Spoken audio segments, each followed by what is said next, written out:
Hello, welcome back for another day of Synchronicity YouTube/podcast. I'm Megan. And I'm Nicole. And we're the Synchronicity Sisters, and we change your brain to change your life and do all sorts of stuff. If you want to know more, we've got a website, Instagram, lots of podcasts, YouTubes. Join the party. We'd love to have you. For people that are new, welcome. We're so excited that you're here. To the people that have been here before, thank you for supporting us. We just love you guys and we love being here. And we're glad that people actually want to listen and hear about this stuff. So, because it's near and dear to our hearts. So, today we want to talk about pain because we live in a society that is so pain avoidant. It's actually kind of entertaining. The three non negotiables in life are pain, constant work, and uncertainty. Like, those are just what it is. And when you run from one of those things, you're going to end up in some kind of an addiction. And there are good and bad addictions, just like anything. But the majority of humans in today's world are pain addicts or pain avoidance. And pain in the brain is actually a higher dopamine level than love really is. And that's where it gets really dangerous because we're raising children that are pain avoidance or pain addicts. And both have messed up dopamine issues. And even with like scrolling and stuff, it's creating a lot of problems with dopamine. Dopamine Mation is a really good book on this that I learned and Nicole learned a lot with. Nation, she talks a lot about the shame cycles that come from being high on dopamine or low on dopamine. And right now, you can see even in our society the constant pain people are constantly in between, just like abusing their body with Botox and all of the things. Right? They like have this unreal expectation of themselves, but then like you go out to a restaurant and you can see all of the children that are like fucked up on iPads. Like they're just constantly being babysat by an iPad, and then you see I've seen several videos, and we've seen it firsthand. Like going out, if a kid has a iPad taken away from them, they like freak out and like Dopamine. go through like severe withdrawal. And then you can like literally almost see the child like it doesn't know how to self-regulate, and it's literally you're watching the pain happening in the brain in real time. It's wild to watch. Yeah, and then the kid gets shamed, and addiction is directly related to shame, right? And we live in a society or parents that it's do it because I say so. And that's a really not very healthy way of parenting. When we think about like the psychology of human beings, when you tell a dog that it's bad and you never ever reward it, you're going to have a very skittish, fucked up dog. But if you reward the dog for doing things that are good, it's going to do more things that are good. But we don't parent like that. We're not taught to do that. And so, what actually is a healthier way of not creating that addiction in the brain, not creating that addiction to pain, essentially, or no pain? So, just for a second, I'm going to pause because I'm going to say that pain addicts are the shopping addicts, the Botox addicts, the gym addicts, the debtors, gambling, all of that are pain addicts. No pain addicts are the substance abuse addicts, and they usually end up marrying each other. We had that in our family. We had a dad that was an alcoholic and a mom that was a pain addict. So, we grew up with this like do as I say, not as I do, and do it because I say so, and not parents that negotiated, not parents that stroked for good things. It was always just like shame, blame, pain, and then pain turned into suffering, and you repeat this cycle. So we grow up not in loving reinforcement for the majority of humans. We grow up in shame reinforcement, and that actually creates more dopamine receptors in the brain, and you go into what's called norepinephrine. And you get addicted to norepinephrine, so you continue in the abusive cycle with relationships, and you get codependency. When a pain addict and a pain avoidant marry or get into a relationship, you have codependency. You have an addict and an enabler. And this is the majority of relationships in today's world, which is why Nicole and I are here. We're trying, because we've come out of this cycle. And so we're giving people the tools to be able to do the same, because we're talking about 98% of the population, which is a massive amount of human beings that don't understand that pain is a non-negotiable, but suffering is negotiable. So it's how we deal with crisis, and we do that through negotiation of price and prize. So when you come up against a child that's like, I don't want to go to bed, and like screaming instead of like, you're going to go to bed or you're not going to get to play tomorrow, shame, you're going to say, okay, we're going to play for 5 more minutes, and then you're going to agree to go straight to bed without any fussing. Do you agree? And then they'll agree. That's negotiating. That's healthy parenting. It's also healthy in relationships. Not just in parenting. This is the way that you interact with life. It's always a negotiation. There's always price and prize. Are you willing to pay the price or not? Right. And that's when you get a child that's very emotionally stable and not addicted to pain and shame and all of these things that just create monsters. Well, I mean, our society doesn't negotiate anything. I mean, it's Yeah. unbelievable. Like, we work with a lot of people that are like, wait, I don't, what is negotiation? I'm like, have you ever bought a car? Have you ever, like, Yeah. everything in life is actually based on negotiation. And if you are coming up against, like, this resistance, and I even saw it in my past relationship, I didn't negotiate enough. Like, there was negotiation in the beginning, but like I didn't continue to negotiate. We didn't continue to negotiate. So then there was pain being caused, and that was actually change needed. That was actually a flag saying, hey, wait, there needs to be negotiation. Right. And so anytime that you're coming up against something, it's pain. Pain is life. Pain is everything. Pain is everywhere. But it's just in how you go about it. And I think majority of society and people don't understand that everything can be negotiated down to literally, like, even when you go get a pedicure, you're negotiating what color you're gonna, you're negotiating a service, you're negotiating a color. Like, it's that simple. You're constantly negotiating in life, but most people don't think about it or see it as negotiation. Right.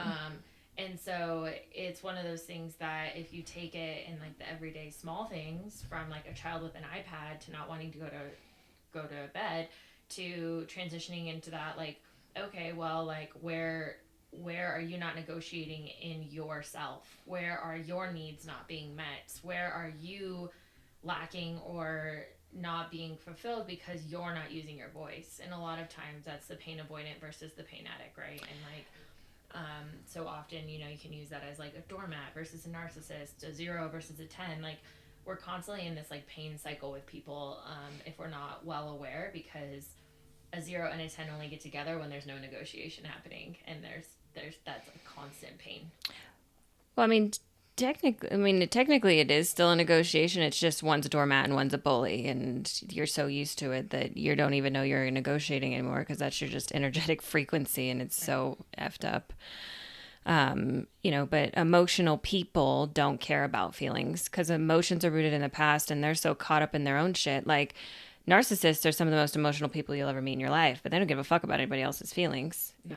And they don't even know what their feelings are, because they have so much trauma rooted in their childhood that they're completely consumed by the emotions of the past. They're not even in the present. That's why they are not self-aware, and they're not and I don't even know I'm sure there's narcissists that are both pain addicts and pain avoidants. It'd probably be more pain avoidant, because they always project and blame the other person.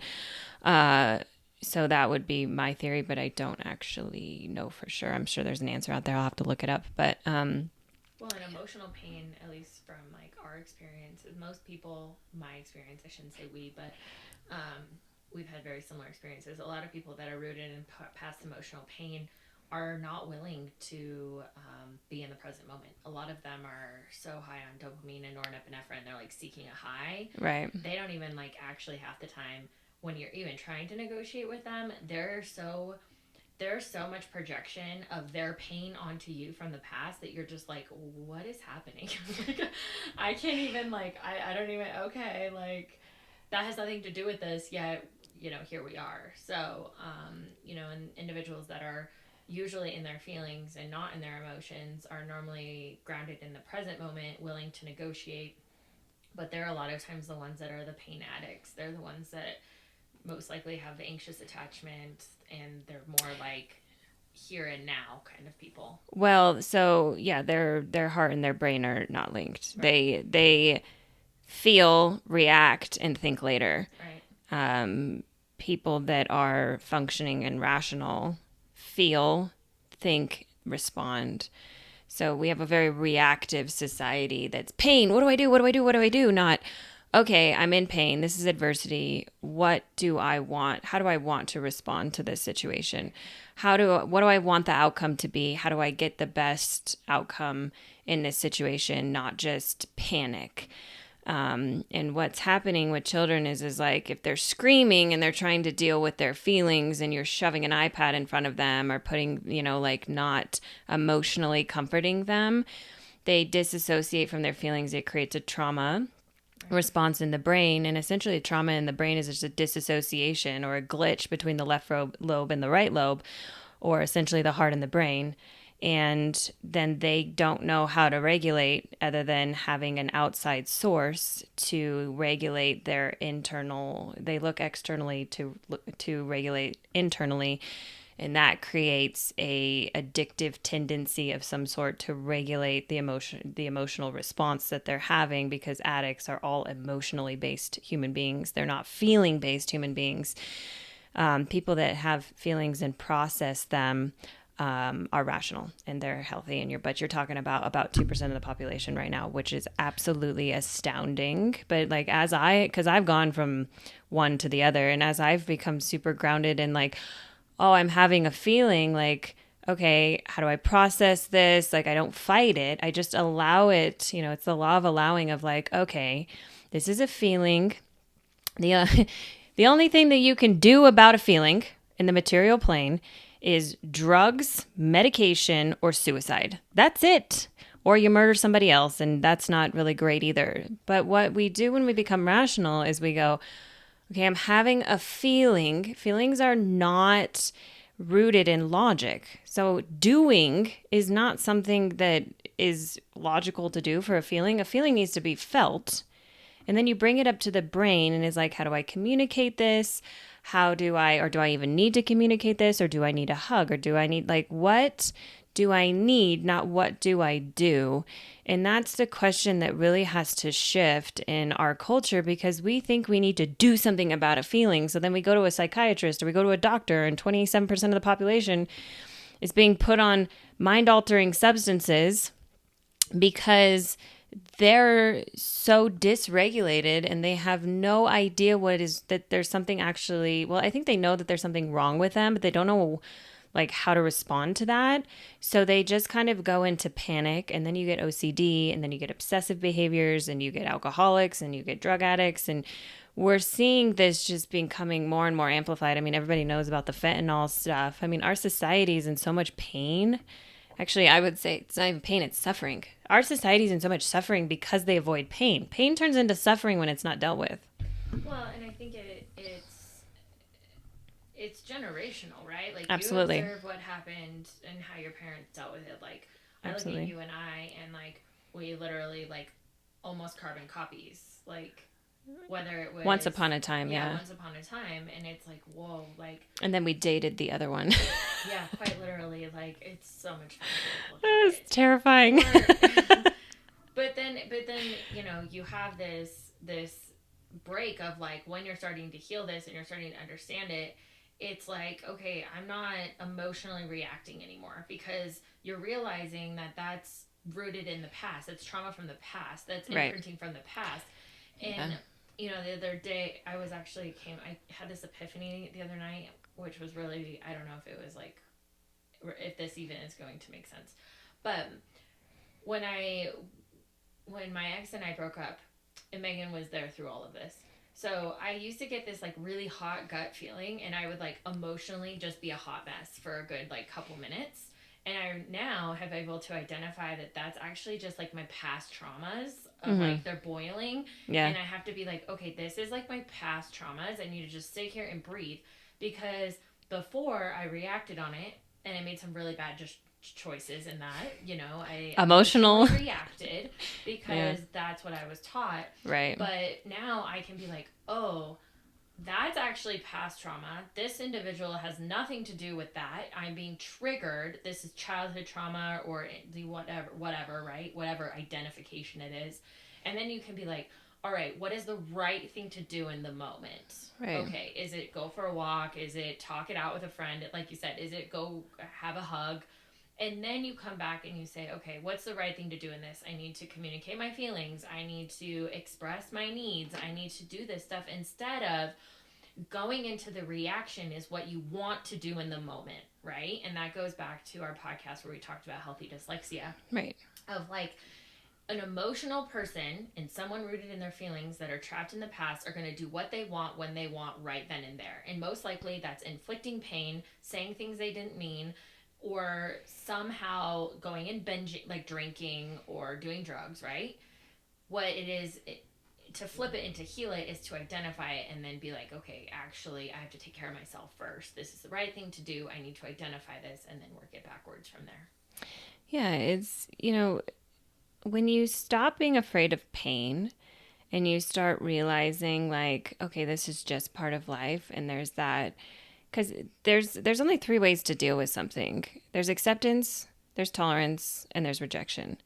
So you can either accept how you feel, reject how you feel, or tolerate how you feel. And when you get into tolerance, you get into shame and you get into addiction. And I think that's the one part of like even like AA and things like that I don't agree with, because I think that tolerating somebody or something or your feelings is actually what causes the addiction in the first place. Because if I'm having a feeling and I go, okay, I accept that, like this is just how I feel right now. There might be different factors, but I'm just in that and okay with it, then I'm not going to react negatively. So, and if I'm having a feeling because somebody's talking down to me or doing it, then it's like I can reject that feeling by saying, thank you for sharing, but it's time for me to leave. So that's rejecting whatever situation is causing the feeling. There you're still doing something about or doing what you need. Welcome in to our Dalmatian. She has a little bit of a cough, but it's really important that we stop thinking that pain is wrong or bad. It actually guides us a lot in, what we're doing right and what we're doing wrong. And, our culture is, there's drugs for everything. There's, you never just sit in what's going on. And I'm not saying that it's always right to sit and, there are people with actual chemical imbalances and things like that. But I do not believe that the majority of the population needs to be medicated. I think that we have taken a very dark turn when the majority of the population is obese, which is addiction, on some kind of mind-altering substance, either medication or drugs, given by a doctor or not given by a doctor. We have the suicide rates are out of this world. Like our culture, and this is what we talk about a lot. There's something very wrong. And, Nicole and I are here on the search for and to help facilitate that change of like, there has to be a fundamental change, because I think everybody can agree when we have 60% obesity rates and 98% of the population, including that obesity rate, is having some kind of an addictive behavior that is poisonous to their life, we've got a problem. We have relationships failing. We have, autism rates, which I have my own theories about, and everything is just so completely out of control. There's something wrong. And, to wrap this up, I just believe that there's a different way of doing things. And that's why we're really grateful for the people that are here and listening, because you're also in the search of doing something different. But one of the greatest lessons for me is that I just don't panic when I feel pain anymore. And that's been such a relief, because I can sit in my feelings and I can hold space for other people's. And I'm not perfect at it, but I do the best that I can. And it's like night and day when you can sit in that. You know, it's such a beautiful shift because I used to just fucking panic. Oh yeah, I mean Like, that's like that hot ball I was talking about, yeah. and I think so many people don't understand it. And whether it's hot, like for me, it's a hot like it like sits in my solar plexus, and like it can be different for everybody. They can like I don't know, get angry or whatever. But it is just feelings. Like that's all they are. But if you have any questions, if you have any comments, we'd love to know and for you to share with us. If you want us to elaborate on anything that was touched on today, please feel free to leave a comment, like, share. If you're on Apple or Spotify, we always love a review and rate us. It really does help the show. And then if you're on YouTube, please subscribe to us, share it with your friends. We're little YouTubers. I think we are like at like 14 subscribers right now, but we're doing really good because we just started like 2 weeks ago. But if you have any topic suggestions, we always ask to, you can DM us at Synchronicity_sisters on Instagram. Feel free to reach out there. We also have the podcast page, Synchronicity_podcast. But until next time, Bye. bye.